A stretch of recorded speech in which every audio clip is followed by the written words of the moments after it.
Je voudrais former 4 vœux pour l'année qui commence. Un premier vœu qui est un vœu de respect de la dignité humaine.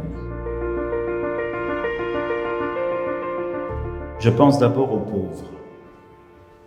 C'est l'objectif premier. Le Christ lui-même l'a dit, prendre soin des plus pauvres. Et dans la société où nous sommes, d'ailleurs, surtout maintenant où nous sommes focalisés sur des dangers qui concernent la vie internationale, sur l'instabilité politique nationale, sur tout cela, nous risquons d'oublier la proximité avec les pauvres. Je suis bien placé à Marseille pour le savoir. Les gens qui vivent dans la rue sont nombreux, de plus en plus nombreux. Ça, c'est une priorité première. Ensuite, le respect de la dignité humaine dans les débats qui concernent, et c'est en train de s'ouvrir au Sénat, la fin de vie, c'est-à-dire le respect de la vie du début jusqu'à la fin. Bien sûr, il faut prendre l'engagement que personne ne se retrouve seul face à la souffrance.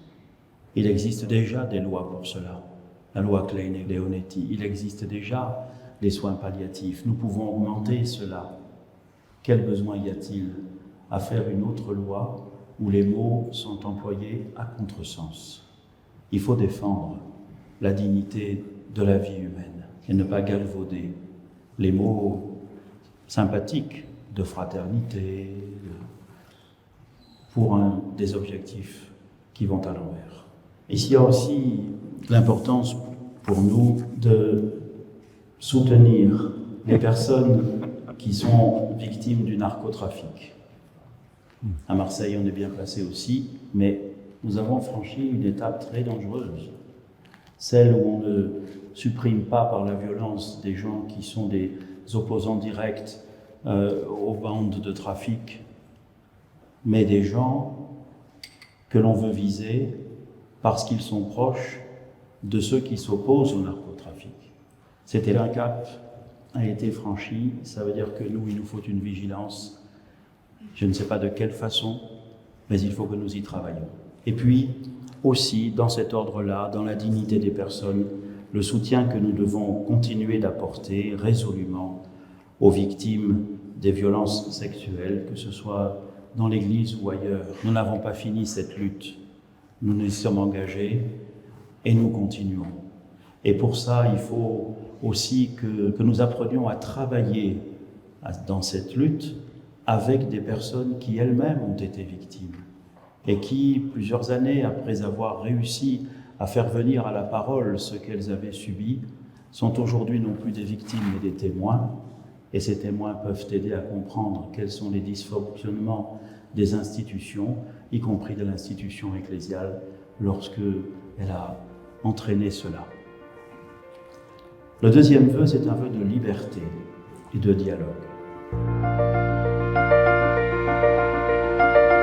Saint Anselme de Canterbury écrivait au roi Baudouin, il l'incitait à la liberté en lui disant « Le Christ n'aime rien tant en ce monde que la liberté de son Église. » Ça veut dire aussi la liberté d'aller à contre-courant, la liberté de dire des choses à cause de l'Évangile qui ne sont pas la pensée dominante. De cette liberté, nous allons avoir grandement besoin à cause des échéances électorales qui s'approchent, à cause de la nécessité où nous nous trouverons de ne pas simplement nous laisser balloter par toutes les idées dominantes, mais de regarder la boussole de l'Évangile et de savoir dire oui et de savoir dire non. Ce travail de discernement, c'est le principe même de la liberté. C'est un vœu que je formule pour nous tous, liberté de conscience, liberté religieuse bien sûr aussi. Ces libertés ne sont pas des privilèges, bien des pays nous les envieraient. Elles sont une condition essentielle du dialogue et de la recherche du bien commun. La laïcité, nous venons d'en fêter les 120 ans, lorsqu'elle est vécue dans son esprit premier. Quand je dis esprit premier, c'est que la laïcité est une option politique qui donne une liberté. J'estime qu'il ne faut pas confondre avec le laïcisme, qui est une idéologie, oui à la laïcité, non au laïcisme. Là aussi, il faut une parole libre Ce vœu de liberté est aussi particulièrement important dans le champ éducatif. L'éducation ne se limite pas à la transmission de savoir, elle engage la formation des consciences. Et la formation des consciences, ça veut dire la capacité de résistance à l'anesthésie. Or, des anesthésies aujourd'hui, nous en subissons beaucoup. De réseaux sociaux enchaînent l'information continue, d'algorithmes de toutes sortes. Les anesthésies, nous en avons. Et donc la résistance à l'anesthésie, c'est aussi quelque chose qui est un défi pour l'éducation. Sachez en tout cas que la Conférence des évêques de France a décidé, dans les 3 ans qui viennent, de mettre la question de l'éducation comme un chantier prioritaire. Non pas pour que nous nous occupions et que nous fassions valoir, si besoin était, le bienfait de l'enseignement catholique. L'Église n'est pas responsable que des enfants qui sont à l'école catholique. Et donc, nous avons engagé ce travail.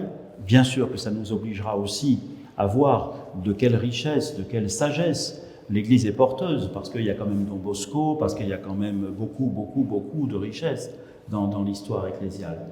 Même si on n'est pas toujours à la hauteur, mais quand même elles y sont.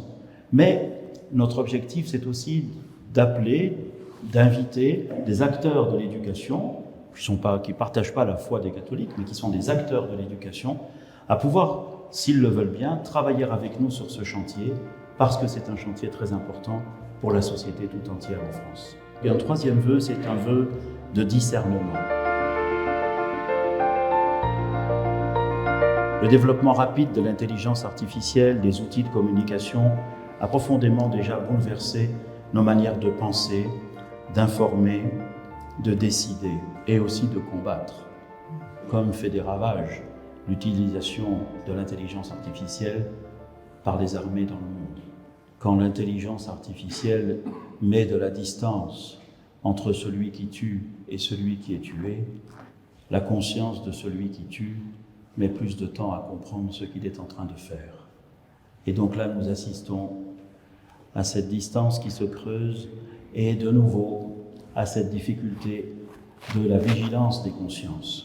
Ces technologies ouvrent aussi des possibilités heureuses et considérables, mais elles comportent des risques. Mon vœu est que la responsabilité humaine ne soit pas déléguée aux algorithmes de toutes sortes, car la vérité ne peut être honorée que dans la rencontre. Aucun outil ne remplacera le dialogue, la confiance et la parole juste. Et nous avons plus que jamais besoin d'hommes et de femmes capables de mesure, de nuance, de pondération et de discernement. Comme le disait Emmanuel Lévinas, nous avons besoin de gens qui pensent à hauteur de visage et qui assument ainsi leurs responsabilités. L'année qui s'ouvre est une année électorale, je l'ai dit tout à l'heure, élection municipale, mais maintenant peut-être aussi législative, c'est-à-dire nous ne maîtrisons même plus le calendrier. Et puis ensuite, des échéances présidentielles qui s'annoncent. Je forme le vœu de courage pour celles et ceux qui s'engagent en politique, le courage de la persévérance face à l'indifférence, face aussi à l'ingratitude et face à la violence. À Marseille, je me trouve en lien avec tous ceux qui se trouvent aujourd'hui au coude à coude dans les différents partis, mais nous nous connaissons depuis longtemps. Et je peux dire combien la violence des propos fait du mal. Elle fait du mal aux personnes et elle ne fait pas avancer le débat. Nous sommes devant un grand défi là aussi, pour notre société, pour notre démocratie. Et ce n'est pas en regardant les exemples ailleurs, surtout de l'autre côté de l'Atlantique, que nous trouverons des solutions aux défis qui sont devant nous. Je forme aussi le vœu de la liberté intérieure. Pour que la logique partisane et les slogans faciles ne prennent jamais le pas sur la sincère recherche du bien commun. La démocratie a besoin de personnes responsables, capables d'équilibre, de compromis et de durée. Et puis, à ces 4 vœux, je voudrais en ajouter un autre, un vœu supplémentaire, mais essentiel à mes yeux, le vœu que chacun puisse trouver un accès à son intériorité, le vœu de l'intériorité. Je te cherchais dehors et tu étais dedans, disait quelqu'un que le pape connaît bien. tu étais plus intime à moi-même que moi-même. Dans un monde où tout s'accélère, où l'émotion l'emporte souvent sur la réflexion, je souhaite à tous le courage du silence intérieur. Je souhaite aussi, dans ce monde-là, le courage de ne pas confondre efficacité et précipitation, puissance et vérité, force et justice. Je sais que c'est de l'autre côté de l'Atlantique qu'il faudrait que je dise ça. Je me souviens de cette phrase du Concile qui terminait le premier paragraphe de la Déclaration conciliaire sur la liberté religieuse, Dignitatis Humanae, et qui disait « La vérité ne s'impose que par la force de la vérité elle-même, qui pénètre l'esprit avec autant de douceur que de puissance. » C'est de ce lieu intérieur que peuvent naître des paroles justes, des décisions courageuses et des engagements durables. Une paix véritable se construit patiemment par la réconciliation. À chacune et chacun d'entre vous, je souhaite cette liberté intérieure qui permet de servir sans se perdre. Soyez assurés en tout cas de la prière de l'Église pour votre mission au service de tous les citoyens. Je vous remercie et je vous adresse à tous et à toutes mes vœux les plus sincères. Bonne et sainte année et merci.